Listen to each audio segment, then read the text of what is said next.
Welcome back to the GG Over Easy podcast. My name is BlueWestlo here with Mr. Fruits and our hobby V.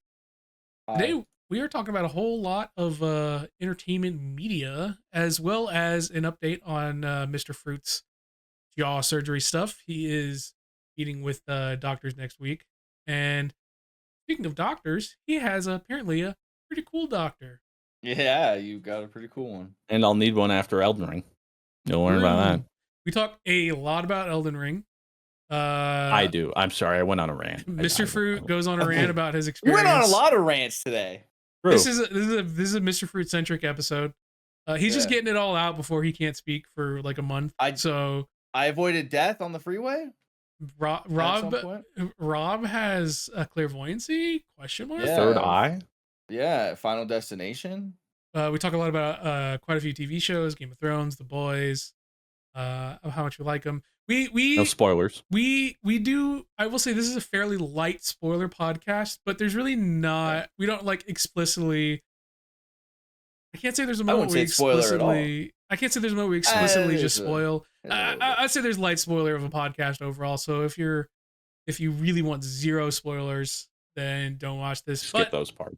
But if you want like a little, a little splash, little splash of a tease, then maybe stick around and hang out with us for when we go to Q&A as well. So if you want all that and more, stick around. From the writers of the Red Dead Redemption and Grand Theft Auto series comes a new immersive audio fiction podcast, A Better Paradise Volume 1, An Aftermath. This sci-fi thriller audio drama is the first story in an expansive new universe from Absurd Ventures. Set in the near future, A Better Paradise tells the story of the ill-fated development of an ambitious but addicted digital game world project led by an inventor and psychologist, Dr. Mark Tyburn.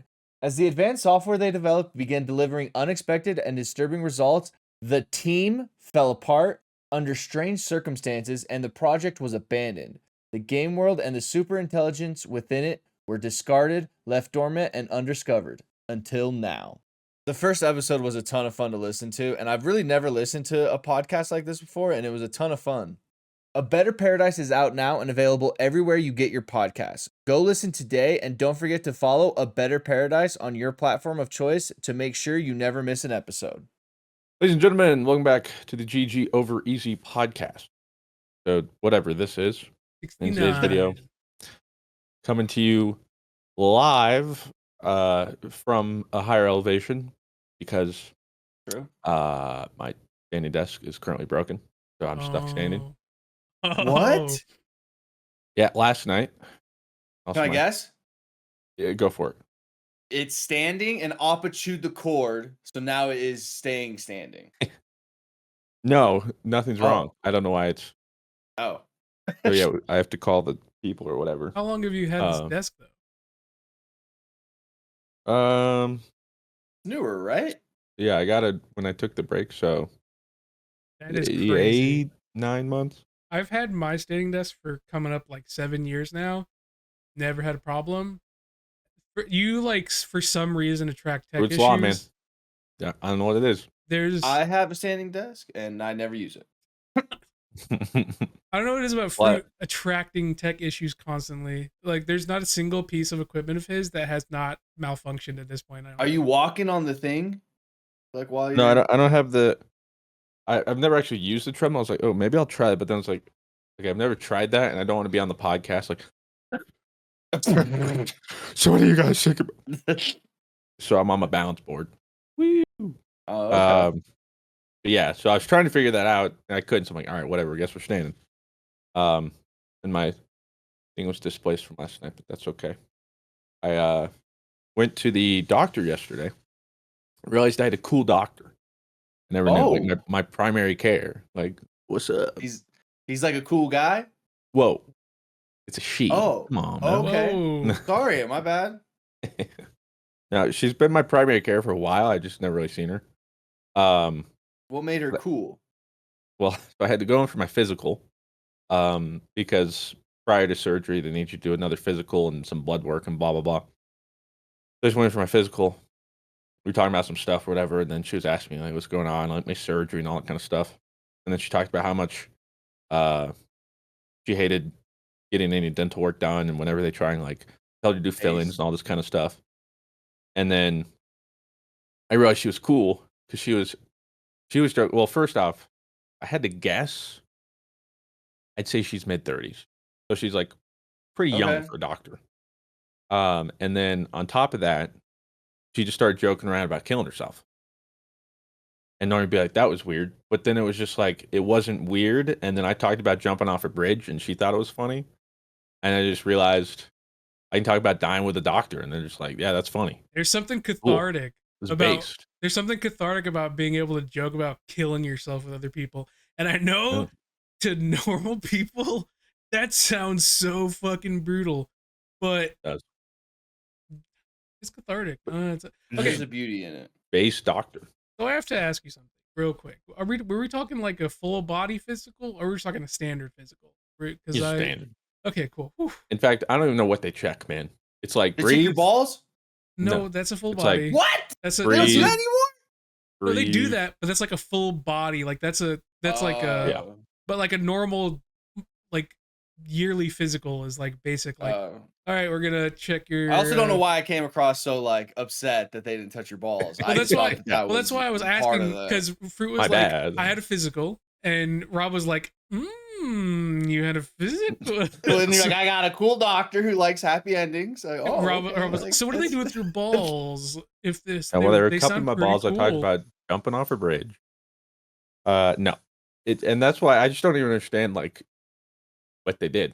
They like say okay, let me look in your ears, breathe, and feel your stomach real quick, and feel your knees or like ankles. Okay, great, thanks for coming in. You do being the doctor's easy. I guess I'm not dying. Cool. Now get this. Either I've been growing, or I never really knew, or they were being a little they were being a little generous. But they measured my height, as always. First off, they measured my weight. I gotta tell you, I've been in prep for the surgery. I've been trying to put on some weight. I think I put on a little too much. More than I intended.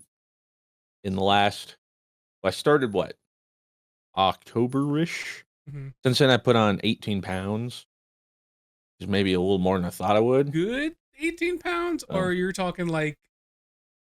I mean, it's a bit of both. I mean, a bit of both. You know what I'm saying? But no, it's mainly... I've mainly just been eating more. Because that's what everyone talks about. It's like, you're going to lose so much weight. I'm like, I'll be the judge. Believe it or not, that is straight. That is straight on my wall. For the record. I mean, it's... I'm looking at that. It looks straight. Like, cameras are it's crazy. A little off. I think it's the camera in the... I'm not crazy. Okay, and that's straight. Anyway. Yeah, so everyone's like, you're going to lose so much weight. So I was like, all right, well, fine. I don't want to go into surgery, lose all the weight, and then eat up my muscle first. So I was like, well, I'll hibernate a little bit, store it up, get my nuts together, and put on a little too much. Everything's cool? Like they're moving forward with everything? So far, I go in next week to get the last surgery hooks on my braces. The end of next week, I go in for the final pre-op to walk through everything. And then the Tuesday after that, your boy's under. Ooh. So how so how long do you think you're out for this one? Well, I'll learn more. Well, they'll go over specific timelines on the final pre-op, but they said I'll be wired shut for at least 5 to 6 weeks, and then still won't be able to do much aside from soft foods for the next after that, like 2 or 3. So realistically, it's looking like pretty much all July for sure, and then probably late August until your boy's 100%. Yeah, Blue. He's gonna be at the wedding, spinning it through the wire for his speech. It's gonna be sick. And this is why, oh my god, I love my. I'm gonna put on the beat when he talks and everything. You're gonna get a wedding cake milkshake just for him. That's gonna be. I spin it through the wire, man. Yeah, Claire and I have been and she especially, the amount of soups and smoothies we've been trying to prepare. Because I'll let you know. We had our tasting yesterday. And I will say the pizzas that we are having for the wedding are delicious and I will say the dough is a very fluffy, soft dough. It's not like hard or anything like that. So it'll be nice and chewable if it gets to that point for you if you are able to eat at that point. if I'm not able to eat at the beginning of September, like I said to my doctor, I'm jumping off a bridge. So if at that point she's like, I'm right there with you. Like, oh yeah, well I'll jump on the higher one. Like, it's just beat you. No, yeah. If it's over 2 months and I'm still unable to choose something, I mean, at that point, I think I should be able to pretty much do whatever I want. Granted, I'll still have braces, so I still have to watch some of what I eat. But yeah, the last thing about the visit, though, the generous part was they measured my height. And I was like, oh, well, I'm just always curious because I swear I get like different measurements every time. So I'm like, oh, it was my height. First off, they gave it to me in centimeters. And I'm just like, yeah, like you might as well just like, Thanks you could for say that. I'm 700 centimeters and I'd be like, yep, that's right. I'm like, are you going to convert that or should I? Because like, that means nothing to me. And then she's like, we have you at 5'10.8". Yeah, that's why you have a cool fucking doctor, bro. That's why she's cool. 5'10.8". Not about that. That's not even Yeah. close. I don't know. 5'10"? You're I've not got more 5'10". on you than you thought. You No, know? if you're I'm 5'10", just- I'm 5'10". I don't know, man. I'm I've taking been that. growing. I'm a pretty even 6 foot, and 2 inches not as tall as me. I don't know about that, yo. If you're 5'10", get your ass in the post, bro. Yeah, Like, we don't need you. That's kind carrying of the ball well. anymore. That's not just 5'10". That's It's on my official records. I don't want to tell you. 5'10.8". She basically was like, "You're 5'11", bro." Yeah, she gave me that 0.8. I don't know where that came from. I don't go to the doctor very often, but when they do the height test, I'm just like, yeah, I'll skip it. We don't worry about it. I don't want to hear it. Are you worry height about it. insecure, Rob? Oh, absolutely. Really? Yeah, being 6'4", I'm telling you, Blue, if I was 6'2", I'd rule the world. I'd be the president of the United States by now. Like, that's a fact. You if I was 6'7", rewritten the rules. You're not if even I was 35, 6'7", I'd be playing a professional sport. Like, that's just a fact. Like, it's just a fact. Damn. But no, I'm 5'7" and boring. Hey, but height would change that, right? You know what? You're S tier on my short king tier list, Rob. All right. Thanks. I love being a short king. A short unk is what some would call it. I don't really care about my height. Still technically above average, anyway. So Cool that like whatever. you know you're cool with it. It's like above average. It's not. It's like it's one of those things too. Where it's like I can wish this and that, but there's nothing I can do. I get very like thinking about it. Like when I was in high school and I would take a girl to prom or like a dance, and they wear high heels and they're taller than me. That's where it was like, okay, like when I get married, I need you to take those off. I have to marry somebody shorter than me, or they're gonna just have to wear flats for the rest of their life. Listen, and thankfully, Sydney is 5 foot, so you could wear some platform shoes. I'm just saying, you know, I'm glad you and Sid are nice and happy because you two deserve it. But I am just saying, like, if Tom Holland in Bags and Daya, Tall Queen, that, you know, that's just showing. I will say that just goes to show that you are powerful. Yeah, I will say the stigma with short guys dating taller girls, I think, has slowly kind of died off. I think in high school, when I was in high school, at least 10 years ago, it was like, but now I think it's like a good thing. Like I think everybody would be like, yeah, you go get your uppies. Fucking Christ. Jeez. It definitely shows self-confidence, but uppies is crazy. Goodness gracious. Great balls of fire. Speaking of uppies, I'm just gonna guess, Mr. Fruit, you were playing Elden Ring last night, and those bosses were giving you uppies, and you were asking for. That's why I'm standing. That's a term. Had the lock in. Use for it. That's also why this was a little misshapen. He might have taken a few hits. We had to get it out. You know. You punched that? No, I just slammed him. Oh, okay, that's better. To be fair, he deserved it. For audio listeners, I'm talking about my plushie, not Krogan. I would never. Never. Come on now. Yeah. Shadow Erdtree, the Elden Ring DLC is out. Pog. I wasn't prepared. I thought I'd be streaming it today. Today is the 21st. That's when it came out. So I'm like, okay, I got like podcasts and therapy and the gym, and then I'll stream it. And then I was watching Joey play it yesterday in stream, and somebody's like, "Hey, Miss Fruit, you excited for DLC?" I'm like, "Yeah, I can't wait to play tomorrow." And they're like, "Oh, cool. I can't wait to play in like 2 hours or whatever." I'm like, "Huh?" And this is like 2 o'clock Yeah. or whatever. And I'm like, "What do you mean?" And they're like, "Well, it comes out at like 3 PST or whatever." Like, pause. You're like, home. What? It's tomorrow. What do you mean? And they're like, "Yeah, for consoles, but I guess PC has a worldwide release, and since it's Japanese, release is 7 a.m. Japan time, which is 4 p.m. our time." And I'm like, well, When a fudge. game got that early 4 PST Bro was like, release. damn, this stream is gonna be way longer than I thought it was. Well, I was like, well, kind of okay. So then I rushed through my physical, came back. I'm gonna kill myself, Doc. Get out of here. Move. I get it. I want to play Elden Ring too. I wonder after that, she was like joking and stuff, and then she actually puts in notes. Patient is suicidal and should. And she does it as like a bait. Like, yeah, she's like got him and she's like tracked hook, line, and sinker. it. Fell for it. No, yeah. So the DLC came out earlier than I thought, so I was like, oh well, I guess I'll play it today. So hopped in, and so far it's great. I mean, it's currently. It just broke the record, taking over Blood and Wine, Witcher 3, to be the highest rated Oh, I was DLC like, of all time. What is that? Yeah, it's Witcher 3's DLC. It was critically acclaimed. Shadow of the Erdtree is now the highest rated DLC of all time. And I'm about 7 hours deep, I think. Half of that is on one boss, which I'll get to.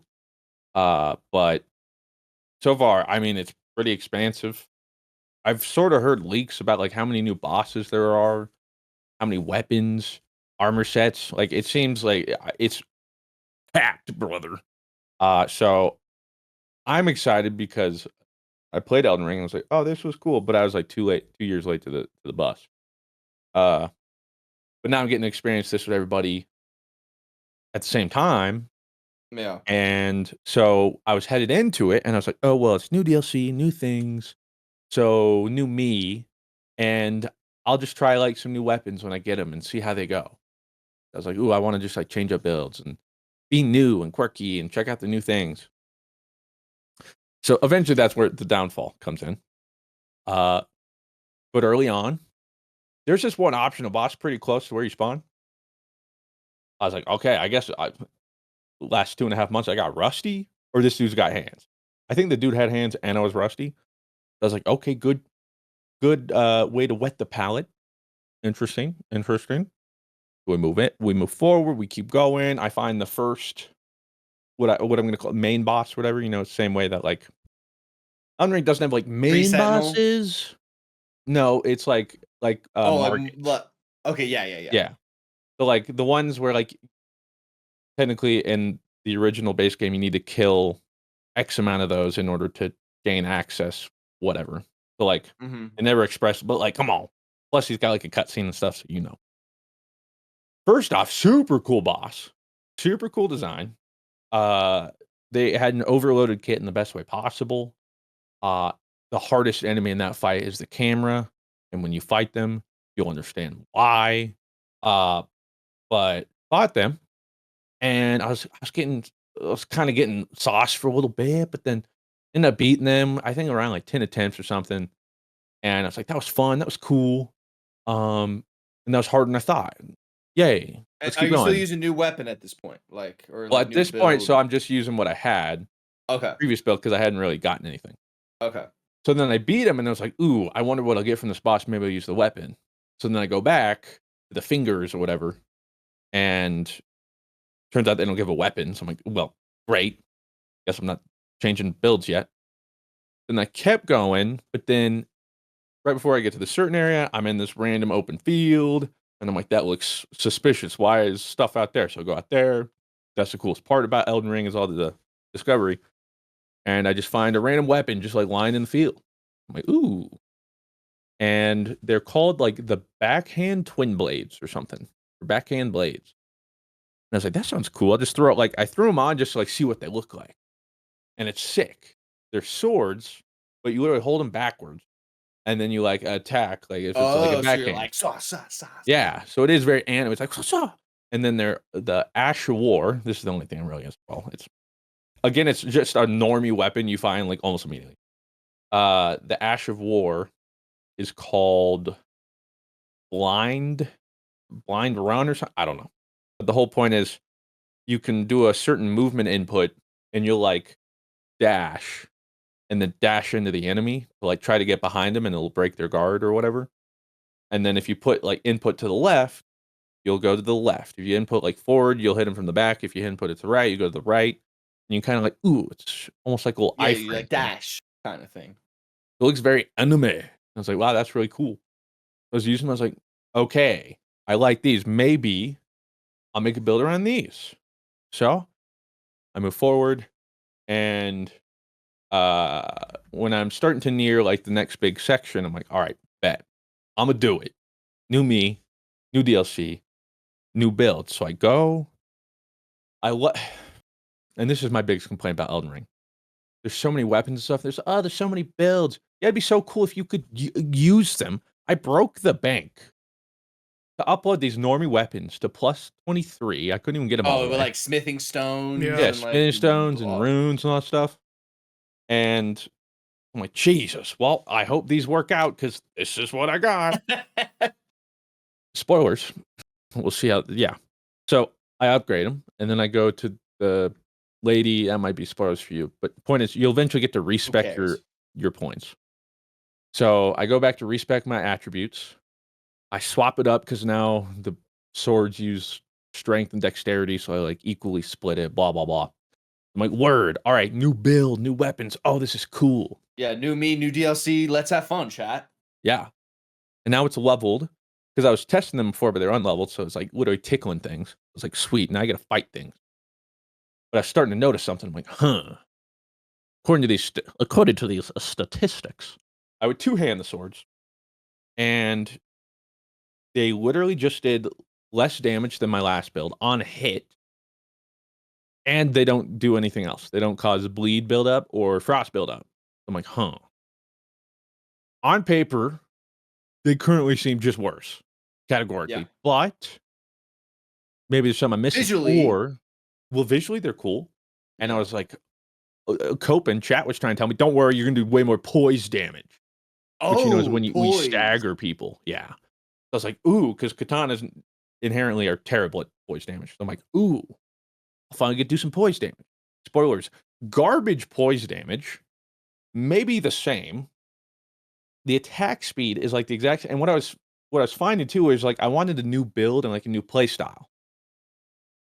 But as I was using them, I realized, yeah, it looks cool moving, but the attack patterns, they attack like two at a time and the same attack speed. I'm like, they're just different looking katanas. Like this is the same thing. I should have gone for like something drastically different. But again, I've invested in all this, so I have no choice. Sunk cost fallacy, and I can't level other weapons, so it's literally no choice. So I'm like, screw it. Against mobs, I'm like, oh, they're pretty fun. The real test will be when we fight a boss. How do these things do against a boss? So, of course, almost right after I equip these things, I find the second main boss. That was about 3 hours into my play time.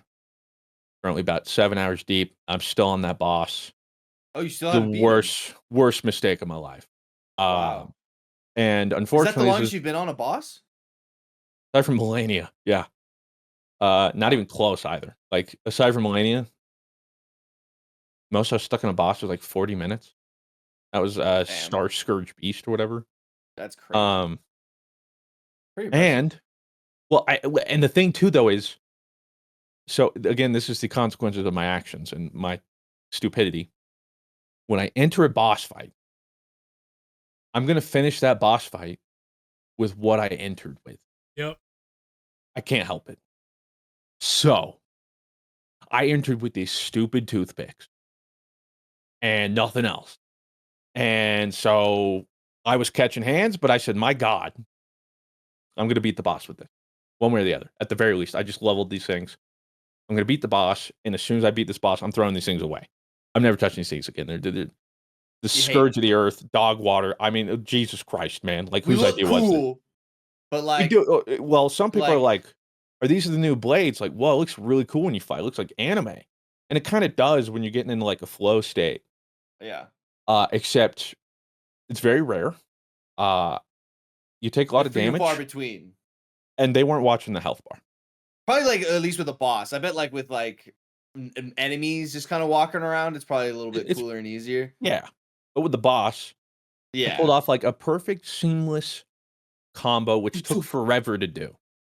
No, whoa, that looks really cool, and I'm not kidding you. Everyone's like, whoa! Their health bar was like,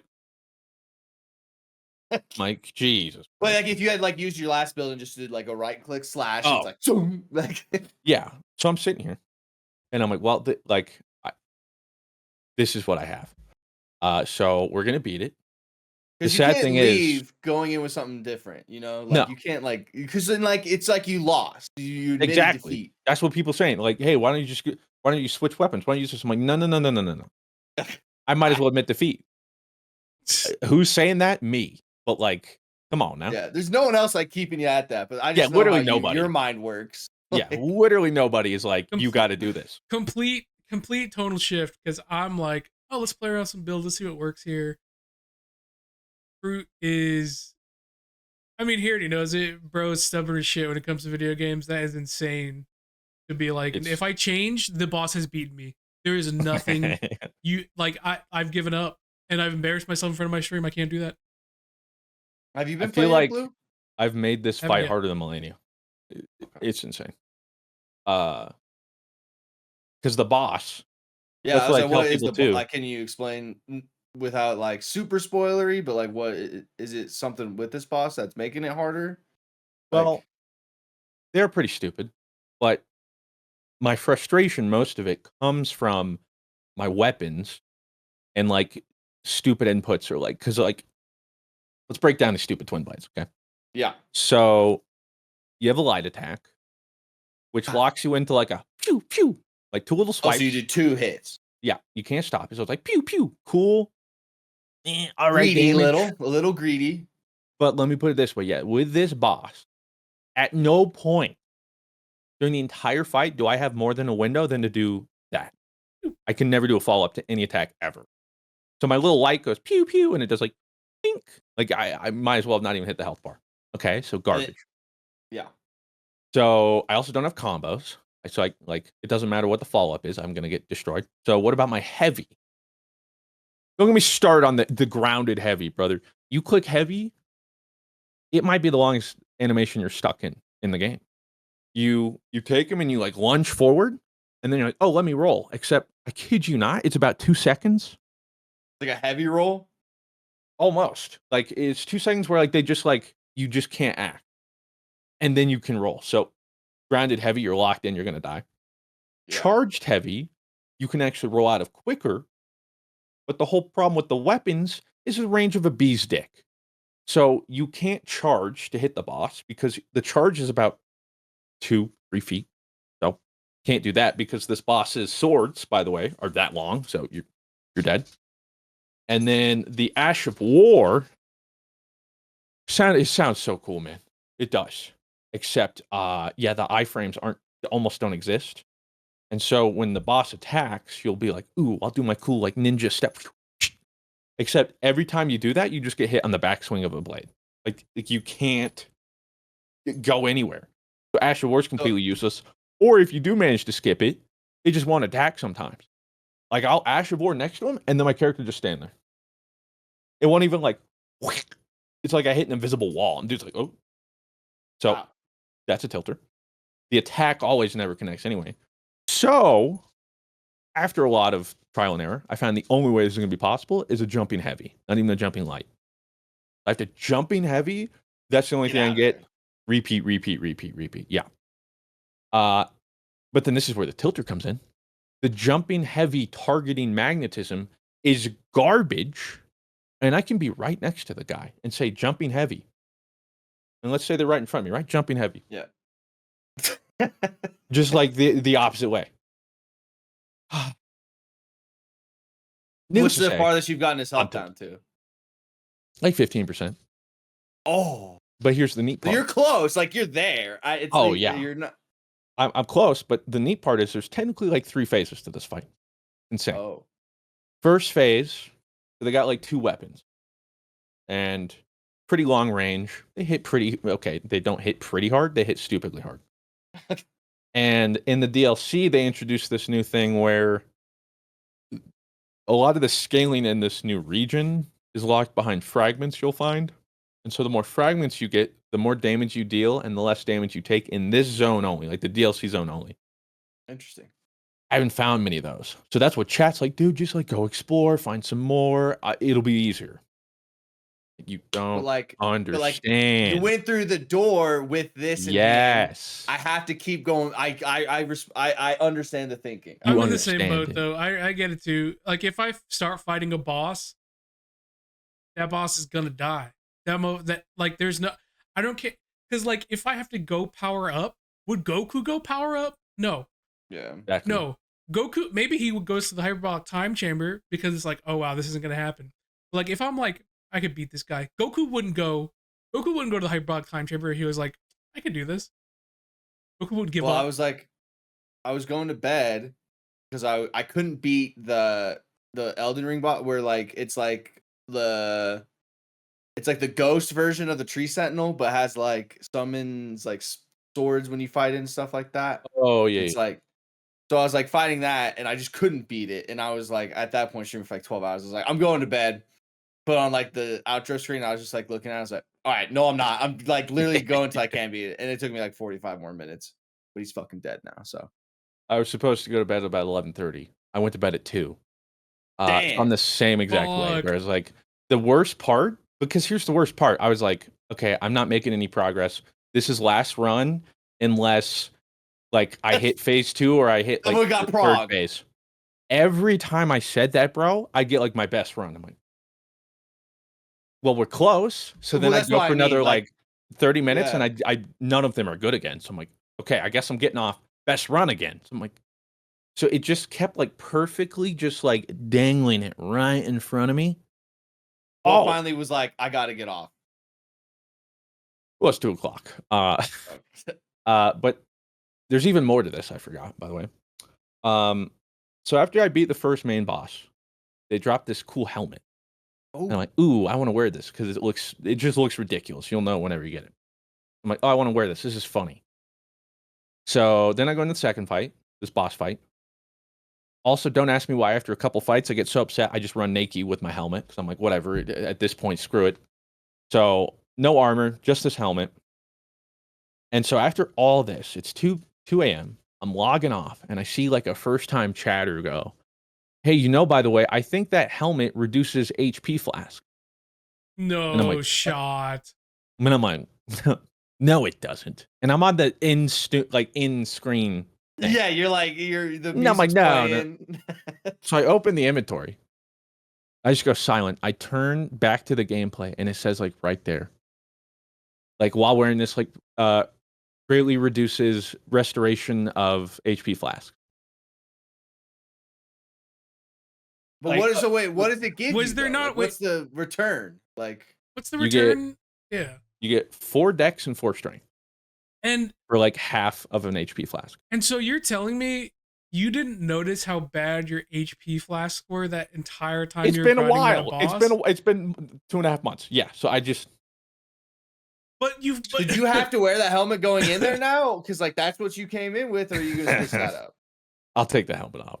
But okay, That's okay, fine. but That'll but switch you it up. but you went into the DLC and you killed 2 bosses before getting to the third boss, and so you were just so locked in, you didn't even notice your flask were now healing you for half that they usually do. Yeah. That's that gamer. And then I that's saw gamer that. sense. Yeah, when I saw that going to bed after 4 hours on this fight, that's just like, I fold. Like, Yeah. you cannot make this up. Of course. Anyway, so read description of items. Freaking stupid. It looks so So, anyways, cool it's and like the funny. best DLC I've ever played, and I love So it. yeah, love it anyway. Yeah, no. So that's what I'll be doing again today. because I forgot to mention. So first phase, they do that, boom, boom, boom. They hit pretty hard. But the insane thing about this boss is literally once you fight him too, you'll see like there is no breaks. Like it's like attack, attack, attack, break, attack, attack, attack, attack, attack, attack, attack, attack, attack, attack, break, attack, spell, attack, break, attack, attack, attack. Like so, it's like I maybe get a jumping heavy, yeah, and then it's like, holy Jesus, I'm fighting for my life every time. So then, okay, fine, cool. Phase 2. And they go all fire and ice on me. They like transform both of their blades into like crazy like frost sword and crazy flame sword. Now they have these crazy elemental attacks with more range and more attacks. Phase 2 is what just keeps boning me. It's insane. And then there's even less windows to attack. But then, and this is where, like mentally, this is when the boss pissed me off. There's like a phase 3, quote unquote, where once they get about quarter of a health, they do freaking Madara dropping the world things, and they summon the moons, 2 moons. And what are you gonna do about the second moon? Yeah, so Arios was watching this too. He just tuned in, and I remember sitting there. I'm like doing that. I'm like, oh my, I'm kind of locked in. I'm doing good. Getting down 25% health. Oh my. This is like an hour in, by the way. So I'm like, oh sheesh, we're kind of getting this. Yeah, heart's racing. I'm like, we're gonna do this. And then I just see him float up. After all this time, I'm like, you got to be kidding me. And then they summon these 2 moons, and I'm just sitting there like, and I think I literally said, what the fudge? And as I say that, boom, the moon hits the ground, knocks me up.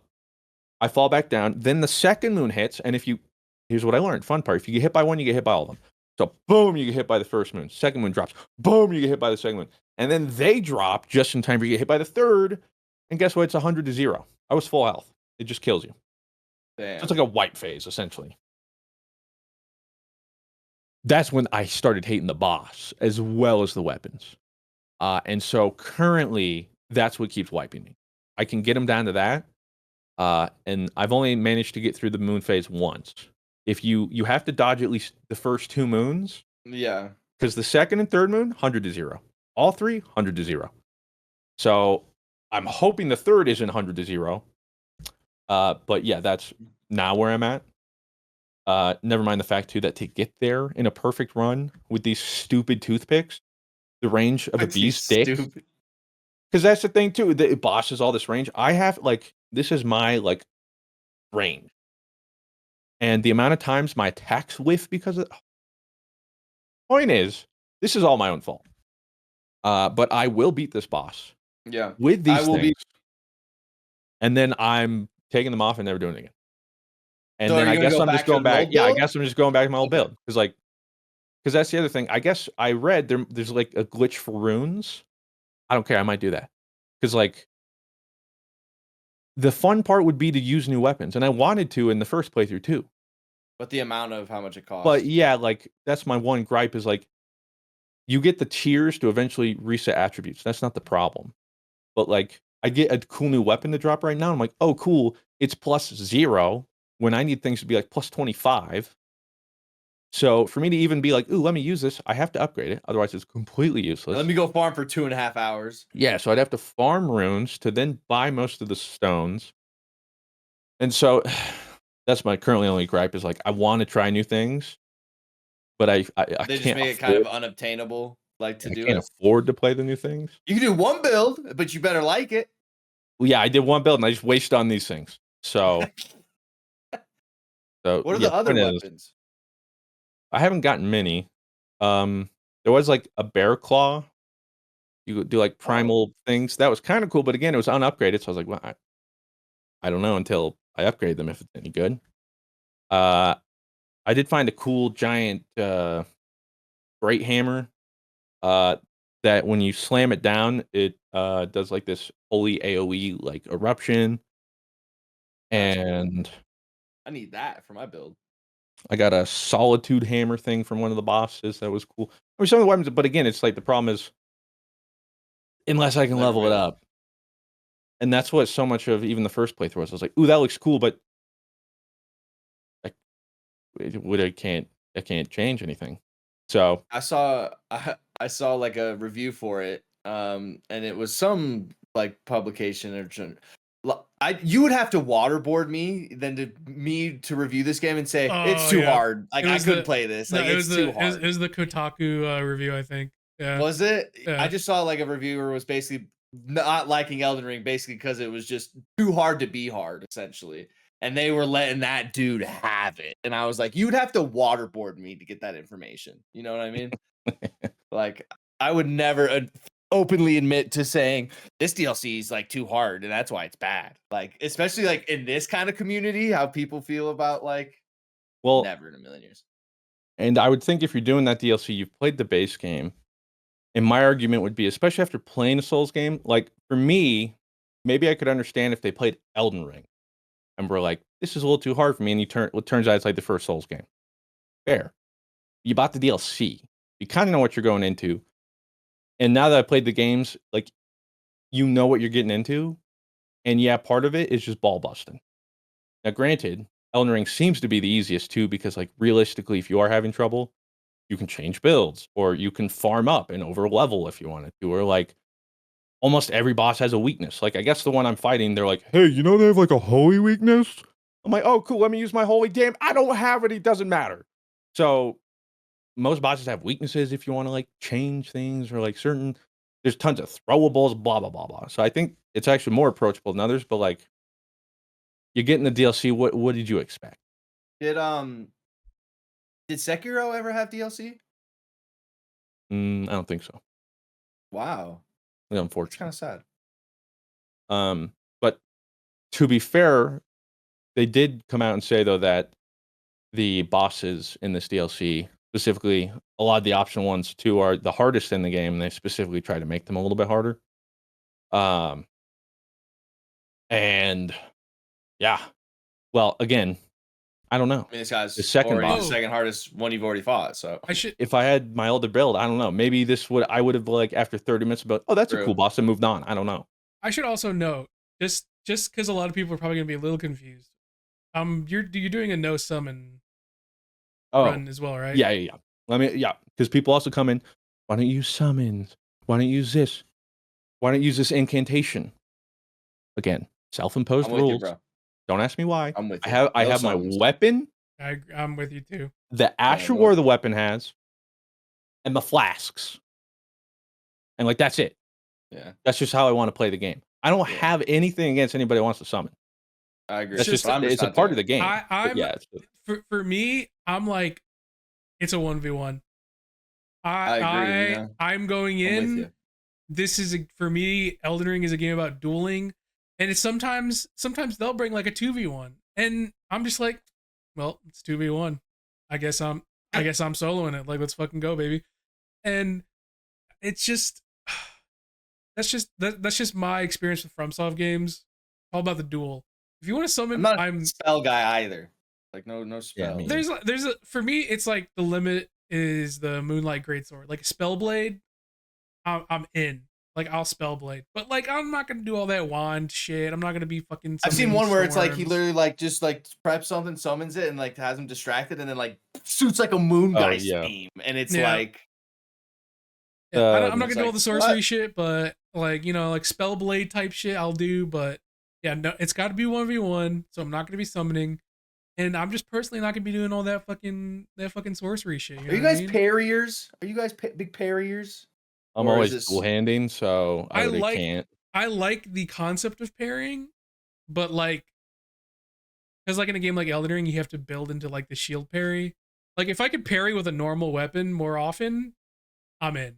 But like, because I have to shield parry, like I like the parry. Not as in. I like the parry of like Sekiro and stuff, but like, that's if I could, I would, yeah. But same thing, like when you dual wield weapons like my katanas. Yeah. The parry button is now just attack with both weapons. There's literally no more blocking or parrying. So even if I could now, I went through the whole game not being able to, so I'm not used to it. Yeah. But the other thing too is like I'm not using magic. Maybe if I go through another playthrough, I'll make it a specific magic run where I'm like, screw it. I'll just use spells and magic and summons and see how that is. But my first playthrough, I want to just be the stubborn. Bunga. Although to be fair, when I was playing first in Elden Ring, I didn't know much about summons when I was doing my first blind playthrough, and I accidentally came across the Mimic tier, which I didn't know like triggers these 2 words trigger the Elden Ring community. So I was just like, oh, I don't know, this is cool. So I ended up using it against gargoyle twins, and then some other knight who spawned like 4 dudes at the beginning. Because for me, the gank fights are just the most annoying. So I used the Mimic tiers in those.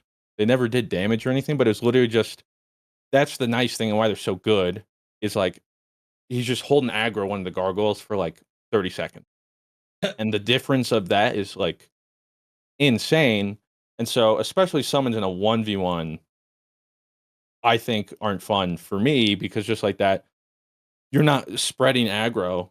It'll just like you saw that one fight, I think it was against Mog, where the guy just put a summon. Mog was fighting the summon, then you just sit back there and you're not doing anything. Blah, blah, blah, blah. So that's not fun because then you're not drawing any aggro.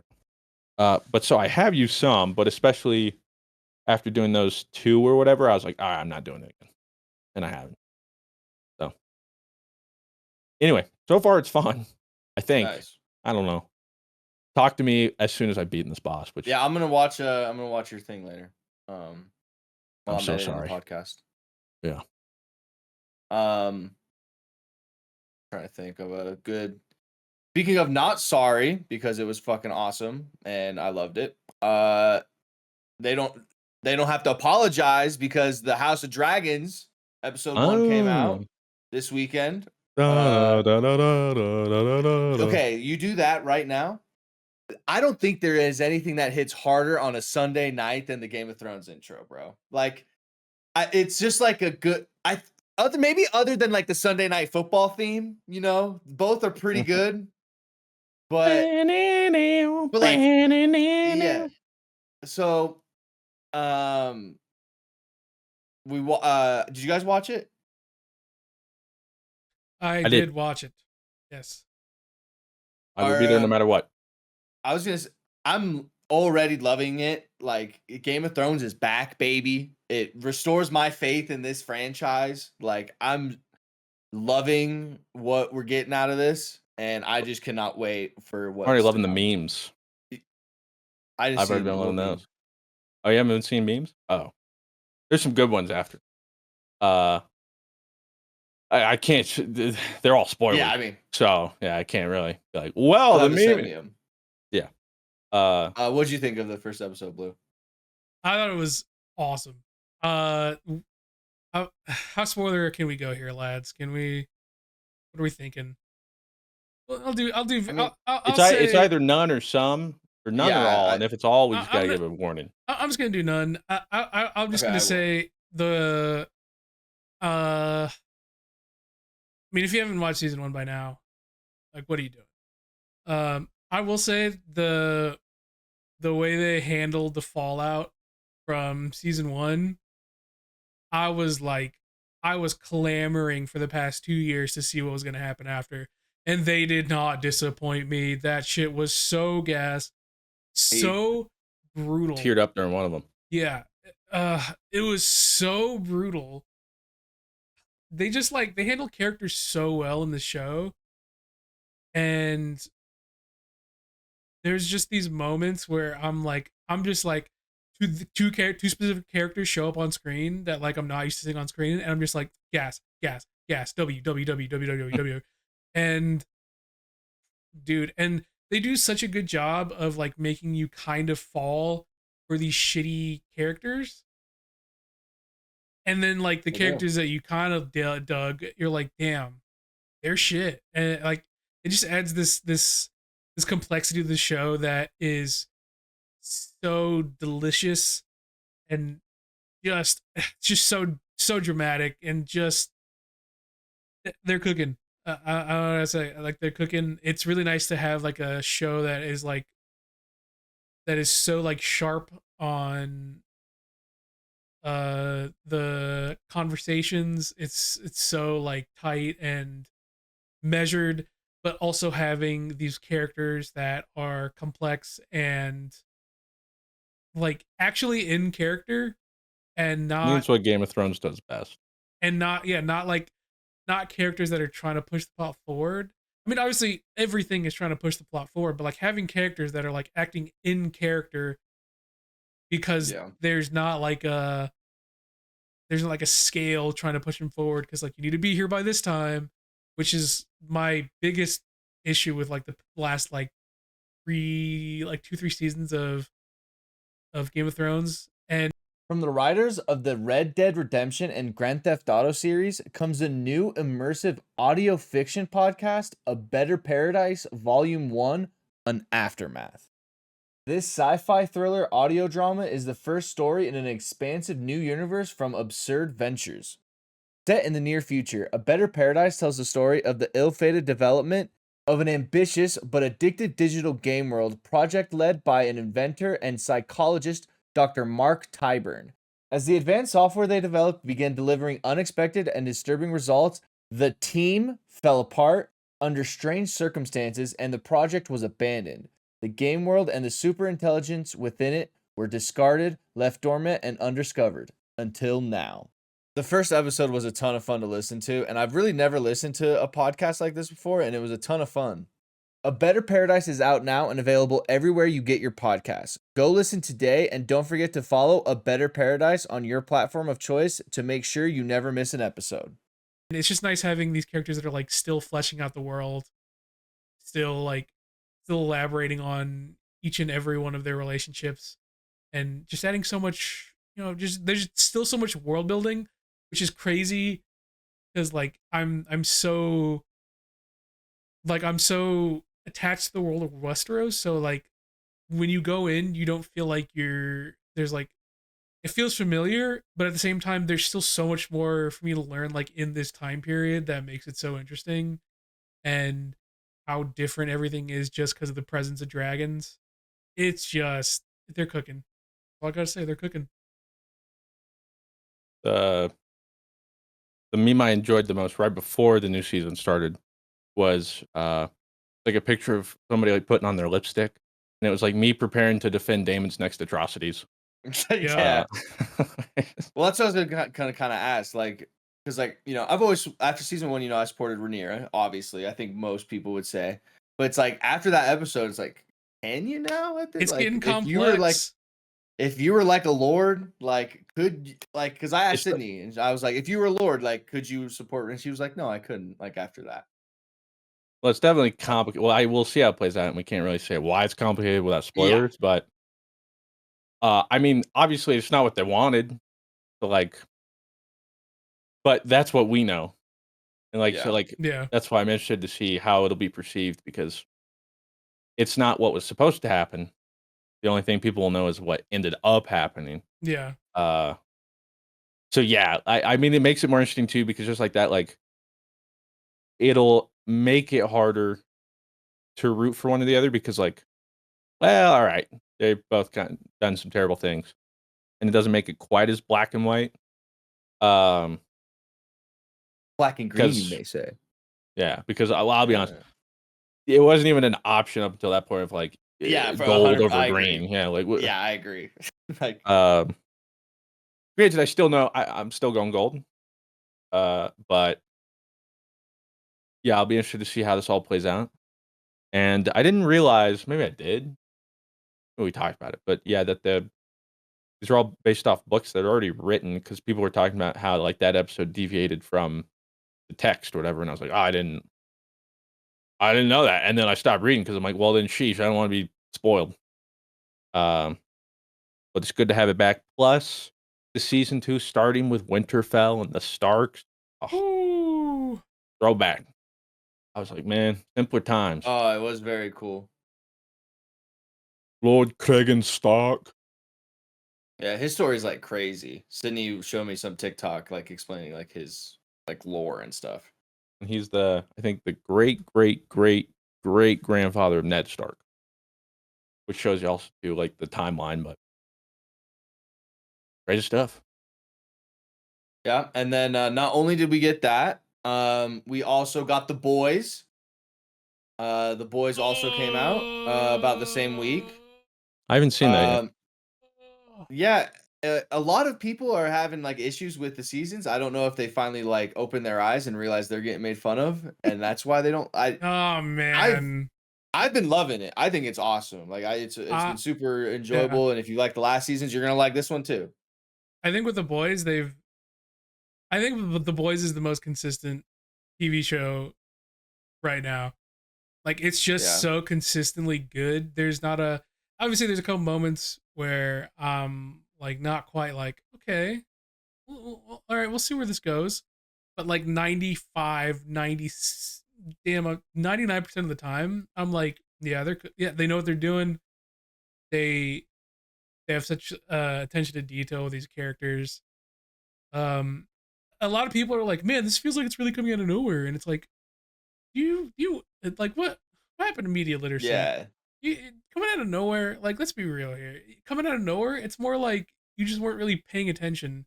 I did see a lot of those Twitter things where people were like, "Man, what happened to the show?"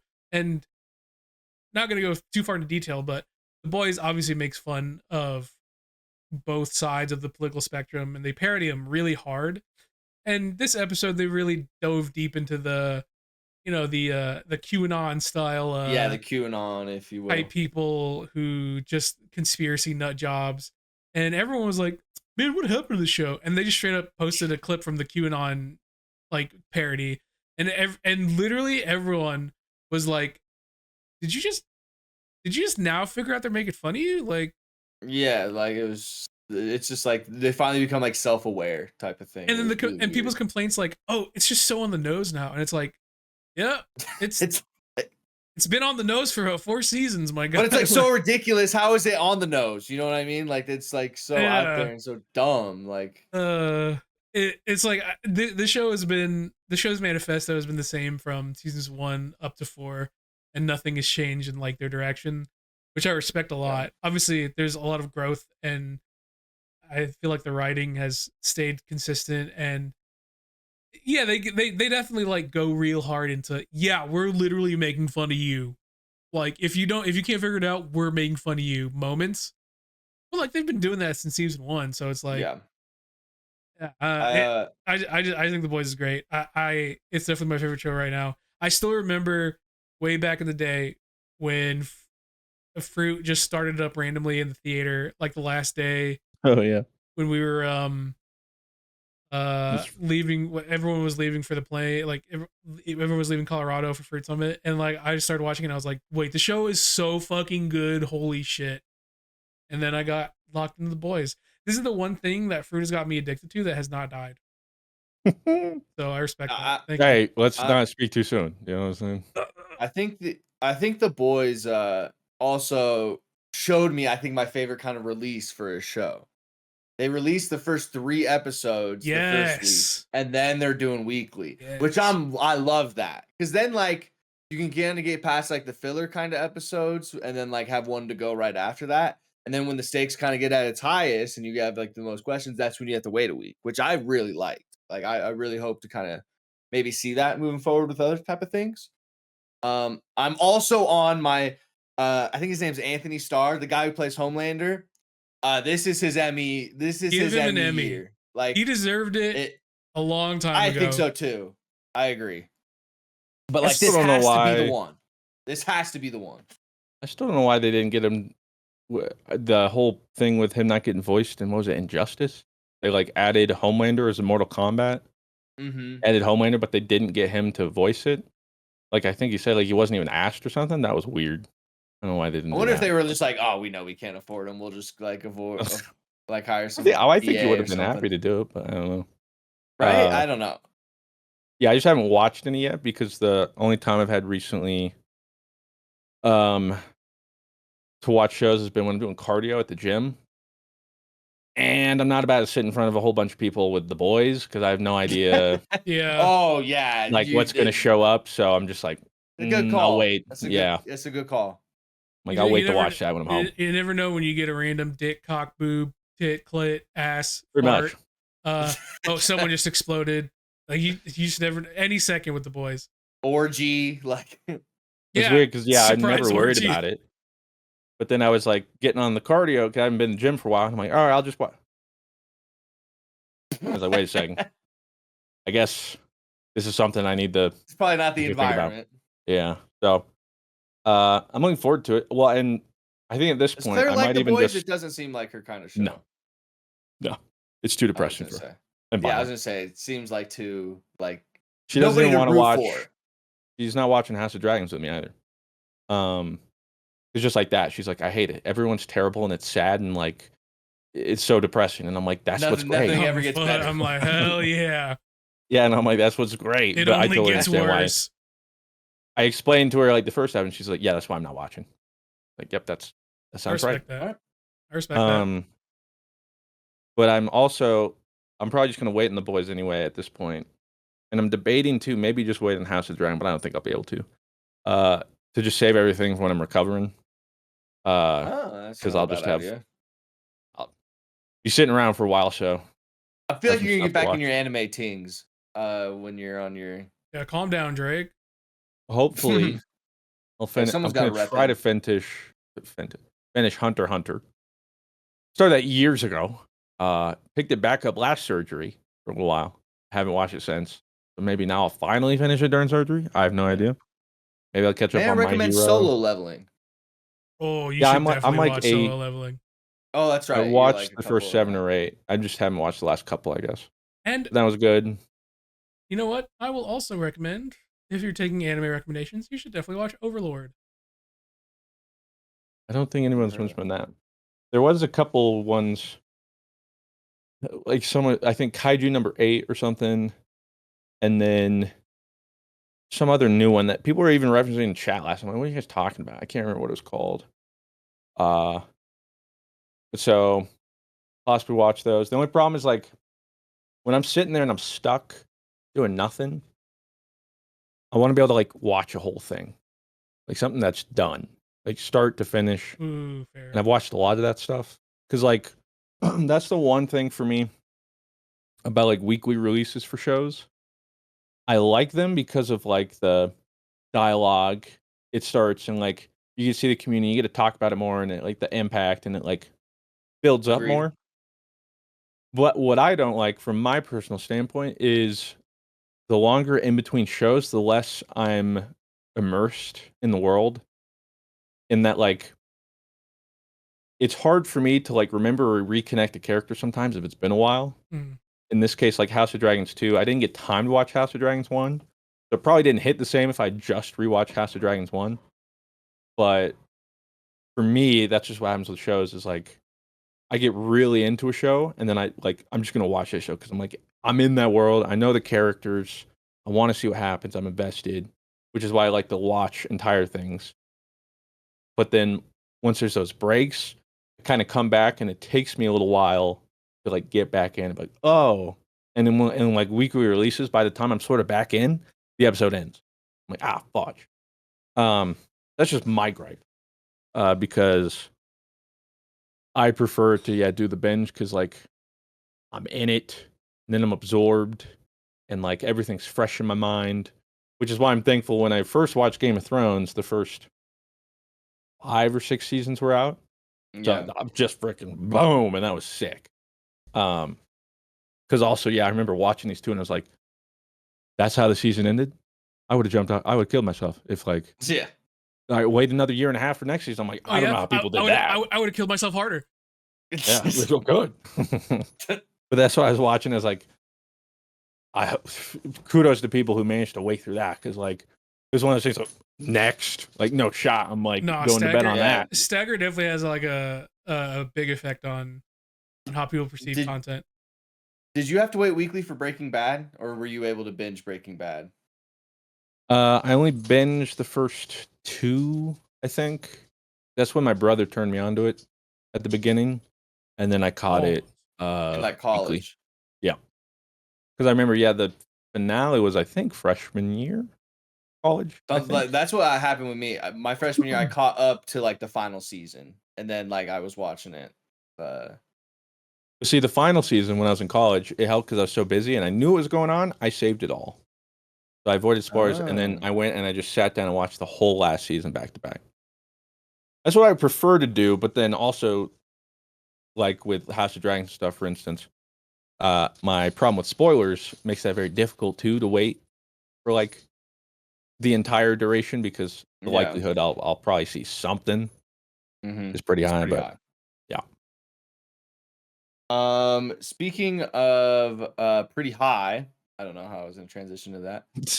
Last week I discussed the bachelor party weekend that I had, but I forgot a small detail that kind of happened on the way to the airport to pick somebody up, and I tweeted about it, but I didn't get to like flesh out the story. I like I like avoided an accident like on the freeway off of like pure gut instinct. So let me explain. So I'm on I-25, okay? And you guys know how people will get a pickup truck and they'll put like 2x4s in it. But it kind of sticks out the bed a little bit, right? But don't worry, I got it all wrapped and stuff. And I noticed this like 1978 Chevy thing is riding low because it's got a lot of wood in the back. And it's in the right lane, far right lane, so it's moving slow. So, but I'm in the middle, and I just kind of see that, and I go, "That's sketch. Like, I don't like that shit." So I immediately floor it, and I get in the left lane, floor it right past the person, look to my right, and as I'm driving past the person, I'm just like looking at the wood in the back.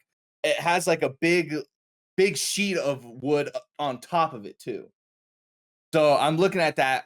I mean, I know all you people out there may be thinking it. Final destination. Yep. It may not be these wood logs, but Think the it's same like thing. these Don't worry. wood 2x4s. I immediately drove past and went, yeah, it's like fuck that. So like get back in the middle lane and just like okay, so like when I drive, I'm gonna be honest with you guys, I'm a very good driver. I'm a very aware driver. I'm like the people that say like I zone out for 2 hours and then I'm at my destination. I never zone out. I'm always constantly checking shit.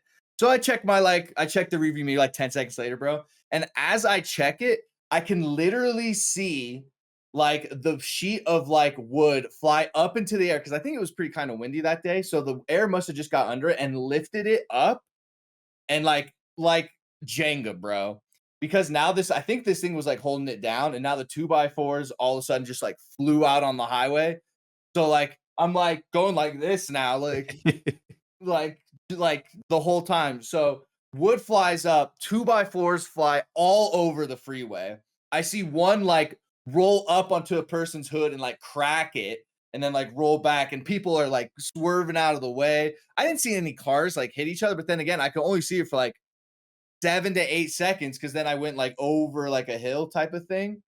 So it was like I couldn't see anymore behind me. But I'm not kidding you. For like the next like minute and a half, I had no cars behind me. It was like one of those weird freeway things. Probably the only time I've ever been on a freeway where it was like, unless I'm like driving at like 4 a.m. or something like that. Because I'm driving at like 5 o'clock, on a Friday no, this was a Thursday. So like right during rush hour and stuff, no cars behind me. Bro, I started like shit. I was like, I could not believe that. Like that I avoided some freaking final destination thing. So I've been kind of on my He is the one. yeah, I'm kind of on my guard though, because in Final Destination when they avoid that shit, death is after them and stuff. So I've avoided only tanning avoid it. beds. I've avoided tanning beds. I've avoided airplanes. I think I've talked about it, but when I'm on the road, I'm the same way. I'm always vigilant because I assume literally everyone else on the road is an idiot and has no idea how to drive. So I well, they don't. Like, you're right. approach, but like at any second they're gonna do something dumb. So that's why I'm always like, I think I've avoided a few accidents because I'm too paranoid. But Yeah. I'm just under the assumption that like nobody checks their mirrors, nobody's gonna use a turn signal, nobody realizes this, nobody realizes they're swerving. Yeah. So it pays off sometimes, but also it means I'm usually like. But then, 'cause, like every drive is just like anxiety ridden. Like I swear to God, I just never understand like when people are like, "Yeah, I'll get on the freeway and I'll just zone out for an hour and then I'm at my place." It's like, you zone out? Like, what do you mean? Like, yeah, I just like, I don't like zone out, but then I'm just kind of just sitting there driving. And it's like, that's crazy to me. I'm always like, I always feel like I'm always kind of, looking around. But yeah, kind of the first time I really avoided like an accident, and one of the first times I had like kind of seen as not a I wouldn't say it was a serious accident, but like a serious type of thing on the freeway. I'm glad you avoided it. Yeah, sometimes lucky. I would have been fucking pissed. Let me tell you, if like I would have been fucking pissed. Anything else we wanted to touch on before I read off some Q&A here? I did see a trailer for Oh, they're making a Quiet Place video game. I saw that too. Yeah, and I don't know how to feel about it because I guess we'll see. But from the trailer and also I guess the nature of the IP, I feel like I would get real old real quick, just not that's what I making mean. noise and skulking around. Like, is that the gameplay loop? You can maybe make it like a fun, like not Among Us, but like what's the word I'm looking for? Like Lethal Company, maybe type of. But I think it's like a single player like story game. Oh, okay, then yeah, like what? Yeah, I'm But with you. like, That's unless it's like a really condensed like 2-3 hour like adventure sort of thing, I don't know. I think that would just get real old really fast. Who knows though? I mean, they're making it, so they must think they have something. But inherently, hearing that and seeing that, I was like, yeah. just never moving and making noise and doing anything because you're scared to. I don't know if that's like gonna hold me over for very long. Also, I'm not Yeah, gonna play it anyway because it's a horror game. But like, yeah, that's definitely weird though. Oh, there's like a new Metroid game. I don't know if it's a remake or if it's like an actual game oh, it's a on new the one. Switch. Okay, Metroid Prime 4. congratulations. And then Capcom, I saw Bless freaking out about that. That's good for him. That's like good for Unk. They're making the first Zelda game. And by that I mean like it's Meh. Zelda game that's not Link's the pro tag. Yeah. And it looks interesting because it looks like a giant puzzle platformer where you just I couldn't tell if there's combat or if there is you use like summons and they do the combat for you, but you just pick up a whole bunch of items and then all the puzzle solving is placing those items into the world. So it kind of seems like they're taking some of the puzzling from Here's the Kingdom, but it's also the overhead, like the Link's Awakening remake, whatever they recently did. It's like that sort of style. So I'll be interested to see, but I mean, there's even been more discussion about it. That's the interesting thing about Nintendo. Like they're really just in their own lane, doing whatever they want. And they're like, hey, we think this will be a fun game. So I swear, I doubt they do market research. I swear to God, they're just like, I don't know. You guys want to make that? Sounds fun. Okay. And then they do. And then it sells a lot. And they're like, okay, we'll do it again. We'll do first question here from Jimmy. Says, how many bags of chips can you guys eat in 10 minutes? Bag? Oh, What kind of bags are we talking here? Are we talking mini bags? Family size? The little snack ones you get in the lunch? Let's quantify it easy. Let's do nacho cheese Doritos minis. How many of those? Like you would get in the lunchbox.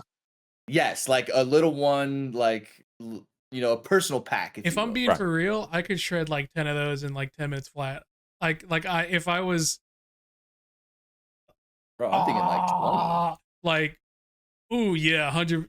Okay, 20 is crazy, but I could do bro, 10. Boom. Ow, that's one. Like, I guess part of it is I don't want to. I wouldn't want like. There's no chip that well, like, you have to. There's no chip that like makes you drop it low. Like Doritos, the Cool Ranch. I would decimate that poor bag. It's a basic chip, but I like it. Oh, what's your chip? Oh, you got your local Trader Joe's chip? No, I mean, it's just a nacho cheese. Oh, do you go to your local Trader Joe's? He's got his new Buckeyes.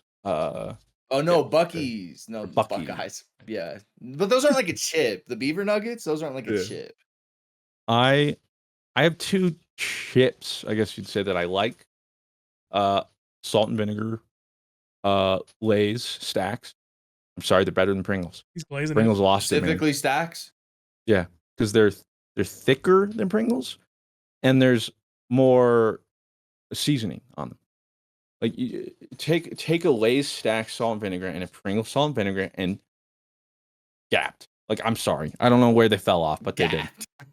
And then, funnily enough, recently too, popcorners, those things they did the Breaking Bad commercial with, the cinnamon twist or whatever. They're just like dessert, but it's just like cinnamon sugar popcorners. Yeah. Really know her. But as a whole, one, don't like chips with braces, messes up a bit, and then also I haven't eaten a lot of chips as well with my jaw issues because it can tend to lock trying to. So like you guys are talking about, and that's all I'm thinking about. Okay, so what about in your prime mini bag 10 minutes in your prime? In my prime, I'd want to say 10, but even in my prime, I don't know. I think I'd get too ahead of myself. Like if you're, I'd probably get through like 6 to 7. I feel like I'd start strong, but by minute like 6, 7, 8, 9, I'm slowing down. I'm thinking like 15, 14 or 15. I'm thinking I could. All right, run it back. Save some time. Not Rob's Reese's challenge. I'll do the Dorito challenge. The good news is you'd be a lot less sick. That's what I mean. And like, I think I could like genuinely, like, I think I could eat a family, like, because I would consider 15 like a bag of family, like a family bag of nacho Doritos. Like, I think that would be, I think I could do in 10 minutes. Oh, easily. Yeah. Oh, 100%. Yeah. I guess when you put it like that. Yeah, right. Like those popcorners. A family bag, that's an easy 10-minute vacation. Because like you got to think like there's not a lot of chip in the mini bags. You just dump them out in a thing. Like, yeah, maybe you're right. I think you're selling you're overselling like 10 how much air comes in that bag. Like 10 mini bags is like it would at max be like a bowl of popcorn. You know what I mean? Like a pretty big bowl of popcorn. So I think the biggest problem would be the moisture. It would be gross, but you just have to like chug water with it because it'd start to get real dry and powdery your mouth. Wish I could say that'd be the biggest problem. Wish I could say that, but I wouldn't even need to drink anything. I could shred that shit. Just raw dog. Cutting my throat. Yeah, be cutting my throat. It's funny. Maybe I feel like I have like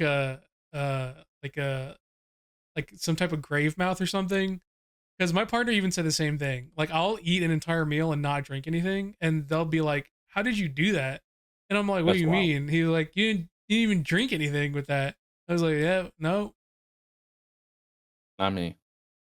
Granted, I'm not like, but I'm sipping in between occasionally. Yeah. Because like, if I don't, I notice it. I can, but I'll be like, ooh, I'm a little thirsty. I'll notice, but let me take a sip. So how many bags, Mr. Fruit? With that in mind, I'll throw a 10. Okay. Blue's also 10. I'll be the overshoot. But again, this is prime. There's no shot in doing anything even remotely close to that now. Mies says, "Hey y'all, I hope you're doing fantastic. How do you feel about the current state of gaming, and what do you wish to change or improve? Also, Blue and Fruit, how do you feel about the new wave of players in Smash? Is there anyone you enjoy watching? Mine is Zach Ray and Shaddick. Shaddick? Zach Ray's not a new wave. I was gonna say Zach Ray's not. Well, I mean, I guess if you want to get technical, if you're underground, you know he's not new. But like, he took a couple years to go. He tried to go pro in Pokemon Unite. I think he was doing something else, and recently has started back on the Smashing. But I think he also hasn't really been coming to the U.S. much recently. Shaddick, I don't know. He's all right to watch, but I think I talked about it when we were streaming, maybe, or I talked about it somewhere. I don't know. Maybe I'm going crazy. No, I think I was ranting to Claire because for whatever reason she was showing a little bit of interest for the first time when I was watching a Smash tourney. And I'm like, terrible time to watch, babe. It was Sonic's top 4 like losers versus Steve. So it's Sonic's with Sonic versus Steve. 2 most resonant characters in the game. I won't accept any other opinions.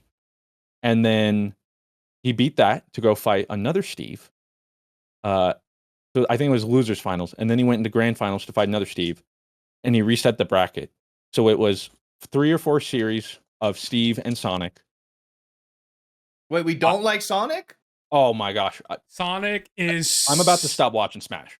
Sonic. Do you guys like Smash? Like, why are we okay? No. Like every Let me break down Sonic. Okay, No. Here we go. Let him cook. he is What? he is the fastest character and the Well, rightfully so. slowest play style. To put it in perspective, I think Sonic has more timeouts than anybody ever. Games go forever because you want to become a pro at Smash? I got you. Select Sonic, get that B button ready. Okay? You're gonna go to the corner of the map, you're gonna hold spin dash. And then they gotta go middle of the map and they got a shield, so they don't know when you're coming. And they're gonna go boom. And if you hit them, oh cool. Next step, forward air. You didn't hit them, go to the other corner. Spin dash. And just repeat. Boom. I'm not like watch it. That's it. That's like a Sonic battle. Watch it, please. You got knocked in the air by him somehow. Now he's gonna juggle you. Okay. And you're gonna land. You finally recovered. Oh, he ran across the other side of the map and is charging his homing attack again. What is worse, that or Steve? Like, I would rather watch Steve. Not much. I think it's close. Yeah, I think with at least Steve, there's like a level of, it's like Batman. Like you see them doing their prep time, and so it's a little bit like, oh, here it comes. Like there's an ebb and flow to Steve at least. With Sonic, it's just like one. It's like one speed. Kill myself. It feels like Steve is still can be very uninteractive. Oh yeah. But there are still interactions between the players. But Sonic, it literally just feels like the other person isn't playing the game. They're just trying to figure out like where can I fit in, and so like even when he loses, it's not even like it's just like I lost because I had to watch that. It doesn't matter. We all lose. Yeah, I try because I'll try and like watch later into the day when I can skip more sets or like catch up through commercial breaks. So I'm just hoping whenever like Sonic comes up, he gets eliminated and I just skip this set. But now skip the set. He won 3-0. Sweet. Like okay, great. Watching this for a while. Like both the characters are like death by 1,000 cuts of just watching them like pepper you down from like the safety of like fucking Alaska or some shit. But like sometimes Steve will pull off like a fucking 8-hit combo and just instantly kill someone. And like it's equal parts, wow, that was depressing. But also that was a pretty cool combo. Yeah, Sonic is just like Sonic's just like, yeah, he spin dashed and homing attacked until he could up air kill you. So this shaded guy is the Sonic guy? No. Oh, okay. Shattuck, if I'm not mistaken, is Corrin. Might be I think he's a Fire Emblem character or something. But Sonic, who's the Sonic guy? That's his name. X. Sonic's is Sonic. French player. My dad always said he hated the French. I get it now. Damn. I am so sorry to our French viewers. No, I don't hate the French. I hate Sonics though. Not as a person. We do hate Sonics. I have no idea who is a person. Probably a great guy, but as what a tournament player, was this? I gotta see it. I'm gonna watch it. Everyone. Every tournament. What do we just go look up? Just look up a Sonic's set. Yeah. You'll probably find like one of 84 different Steve sets, and it's Claire, soul crushing. Yeah, Claire started watching towards the end. What a time to watch, babe. It was Sonic versus Steve, and I'm like, terrible time to watch. He's like, what's going on? Why do you hate him? I'm like, watch this. He's gonna go to this corner and spin dash. Okay, he's gonna go to the other corner, and I kid you not, minutes. Like, just that's the play style. Oh, and he gets one hit, forward air, goes back. Yeah, most of the games will go to like time because and then every once in a while, another one of his strategies is if he's up on stocks and there's not much time left, he plays for timeouts. He doesn't care. He's like, and it's so hard to catch Sonic when like he's trying to be evasive. Puff. Oh Jesus! Puff is far less. Puff timeouts are somehow 10 times more interesting than a Sonic timeout. Yeah, because it's still at least a little more interactive. But like when a Sonic doesn't want to get caught, you're pretty much just like. And then every once in a while, the Sonic will do an elusive. I'm going to homing attack under the fucking arena for 8 years. Oh, but there is sweet justice. Hopefully, somebody's made a montage. Somebody's salty enough on YouTube of every time he's tried a homing attack off stage, the ledge camp, and kills himself. That is the only time I feel slightly alive watching Sonic. Because he has one of his attacks is like the homing attack where it'll just like auto time like pew and knock him off. So sometimes when he goes off ledge, he'll homing attack to try and just like ledge guard and spike people. But depending on like if they're in a certain animation or something or whatever, sometimes it's a little finicky. He'll homing attack and then just miss and just like and spike himself off the stage, and that's like bless. Sweet release. That's it. Yeah. I'm at a love-hate relationship with Smash because this has been the last year or so. And not Melee in particular, just No, not Melee. You just Ultimate. Melee's still tight. We still like Melee. Like, yeah. I'm a little over Melee myself, but I it's hard to disagree that Melee is in a much better spot than Ultimate right now. Especially player-wise. Like the people rising, I mean, it's a whole bunch of like the old gods are pretty much dead, although Mango did actually just win the tourney. The for Ultimate, you occasionally have some people like Tweak making some plays. MK Leo's dropped off. I'm sorry, dude's washed. I can't defend him anymore. no more Joker. No, he's He even just tried hasn't to go adapted back to to the Joker. times. Yeah, I mean, Times are different.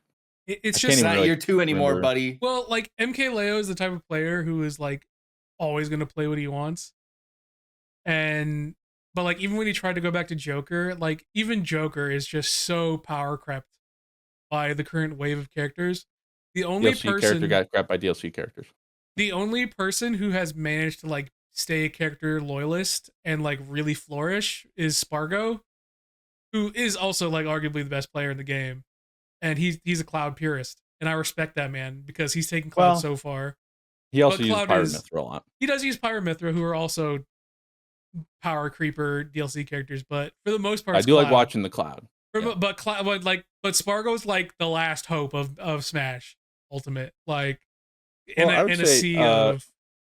Week's been curious for a couple of years now on Diddy Kong. The He's Diddy stuck with that. Diddy Kong has occasionally made some really high plays, but you also have some people like on the fringe who have like really like been keeping it at like Light is always Light. like right there. Light is always on the fringe, and he is so like the most exciting player to watch. Cosmos is up there. Cosmos has really been rising, which is awesome because Cosmos at the start wasn't like super dope. Trying to think of the guy who plays Roy. He's always Goblin. Well, that Goblin. Goblin? I'm thinking of a different one other guy. He always places like I think he's with Moist. He's always like top 8. Sometimes he get top 4, but he never can close it out. I am Acola. watching Acola's Sonics Odin. right now. I at hate this Acola. moment, and he literally runs to the stage, dashes, hits, and then like, yeah, this Like is pretty funny. He needs like 3 I know moves. who you're talking about. I can't remember. Is it Kameme? No, hold on. I'll look it up. It's like right. I think it starts with a K.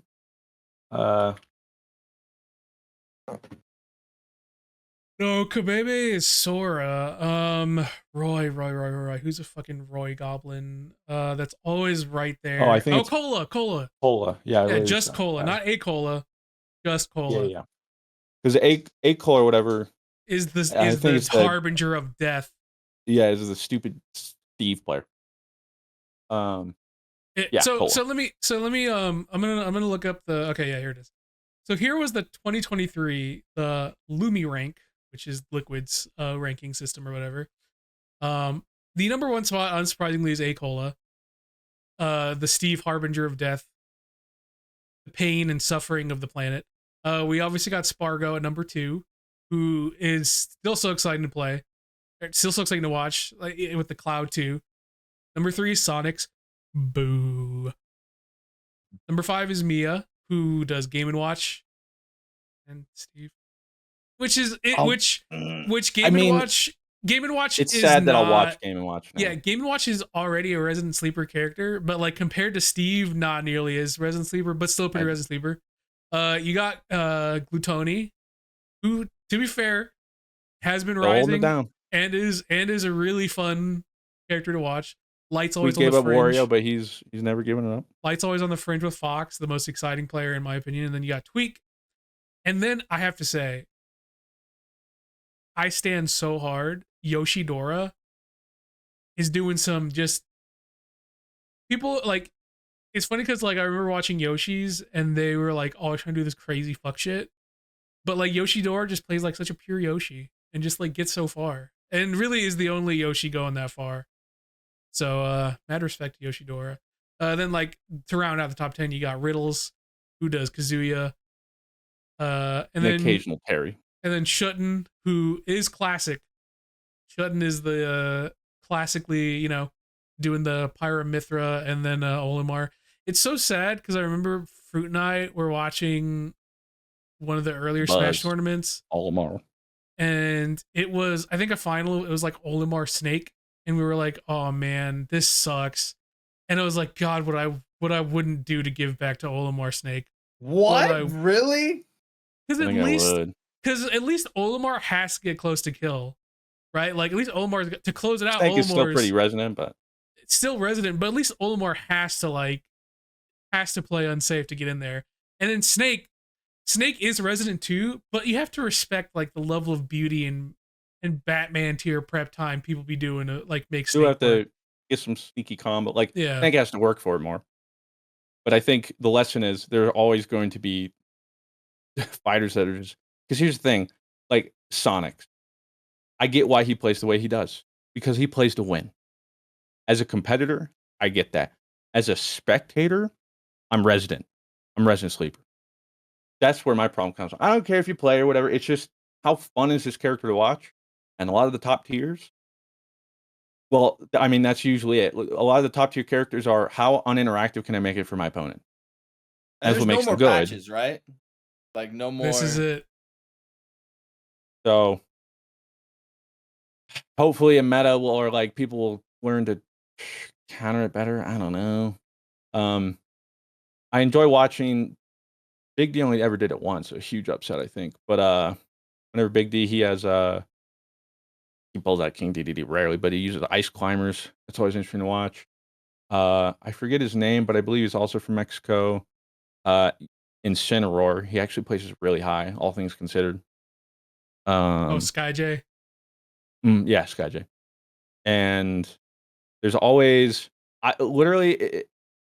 once you hit top 32 and it's a matchup, I don't even care if it's a player I like.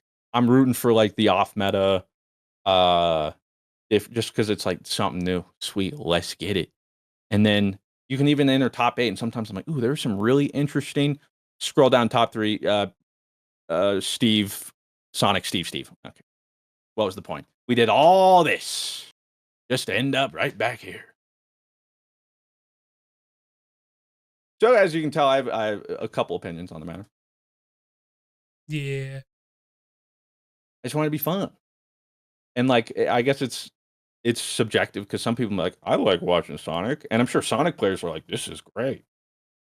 But I mean, I'll put it this way too. Every time Sonic wins a match, it's almost just like quiet. Like even the spectators are like, yeah, cool. Next, it's just not fun to watch, and that's what people are obviously wanting to do is watch some fun. That's why like Light is always cool because man's got to work for it with Fox.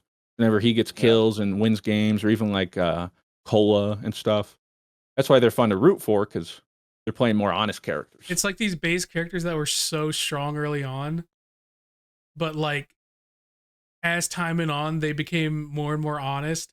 You could not tell someone that Fox was an honest character before the DLCs came out.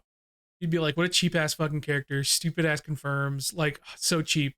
But now it's like, dude, Fox has to work so hard. Fox got to work so hard, bro. Other stuff. Well, I'm sorry to hear that the Smash. Sorry, we could go on is... for literally years about Smash. So that's sorry to Q&A. Would you say like actually like this is probably the worst spot Smash has ever been in since like Brawl? No. No. Oh, okay. Smash 4 Bayonetta. Ooh, I don't think it'll ever get worse than that. Meta Knight, that's Brawl, right? Meta Knight and Brawl was Ultimate or Wii U, Smash Wii U, whatever that was. Meta Knight and Brawl was also arguably worse than Bayonetta, so it's like, true, but he was saying since. But since I was like, Bayonetta's more recent. No, Bayonetta was definitely worse than Steve.